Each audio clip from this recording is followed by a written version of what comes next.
সকালবেলা ঘুম থেকে উঠে একেবারে আমি আর আমার মেয়ে ফ্রেশ হয়ে রেডি হয়ে নিয়েছিলাম চাচার বাড়িতে যাব। গতকাল রাতেই চাচা ফোন করে বলছিল যাওয়ার জন্য, এজন্য সকাল সকাল রেডি হয়ে স্ট্যান্ডে চলে গেলাম। আর এখানে আমার ফুপ্পিও আসছিল আমাদের বাড়িতে, না এসে ফুপ্পি একেবারে স্ট্যান্ডে যেয়ে বসেছিল। যদিও আমার ফুপ্পি অনেক আগেই আমার ফুপাকে হারিয়েছে, আমার ফুপা বিগত 15 থেকে 20 বছর আগে গত হয়েছে।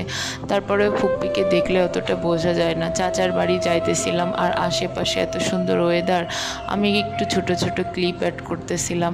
আর এই যে দেখেন আমার ফুপ্পির মুখটা কত সুন্দর মনোরম দেখাচ্ছে না, দেখে বোঝারই কোনো কায়দা নাই যে আসলে আমার ফুপা অনেক বছর আগে গত হয়েছে। আসলে মানুষের জীবনটা কেমন না, মানুষের জন্ম মৃত্যু বিয়ে, এটা আসলে মন আল্লাহ তাআলার হাতে, কেউ কখনো ধরে রাখতে পারে না। যাই হোক, চাচার বাসায় যাইতেছিলাম সুন্দর ওয়েদার দেখে। আমি যেহেতু এখন প্রফেশনালি ভিডিও করি আর ভিডিও থেকে যেহেতু আমার আর্নিং হচ্ছে, এটা এখন আমার প্রফেশন হয়ে গেছে, তাই আমি কিছু কিছু ভিডিও ক্লিপ অ্যাড করতেছিলাম রাস্তাঘাটের। আমার কাছে ওয়েদারটা খুব ভালো লাগতেছিল। আর এই যে রোডটা দেখতেছেন, এটা হচ্ছে আমাদের দিকে পদ্মা সেতুর ট্রেন লাইন হয়েছে আর কি। চাচার বাসায় যেতে বেশ কয়েকটা ছোট ছোট নদী, কালভার্ট, ব্রিজ পাড়ি দিতে হয়, আমি সেটারও কিছু ক্লিপ অ্যাড করছিলাম। ফাইনালি আমরা চলে আসলাম সুন্দর ছোটোখাটো একটা শান্তিপূর্ণ শহর নড়াইলে। নড়াইলে নেমেই আমার খুবই ভালো লাগতেছিল। যদিও নড়াইলে এতটা আসা হয় না, আমার একটা চাচা, দুইটা ফুপি, একটা ফুফাতো বোনের বাসা হচ্ছে একেবারে এখানে, বিয়ে হয়েছে তাদের, আসা হয় না। অনেক বছর পর হচ্ছে আসলাম বেড়াইতে। নড়াইলে নেমেই চাচার বাসার জন্য কী নেব সেটা ভাবতেছিলাম, মিষ্টি, তরমুজ।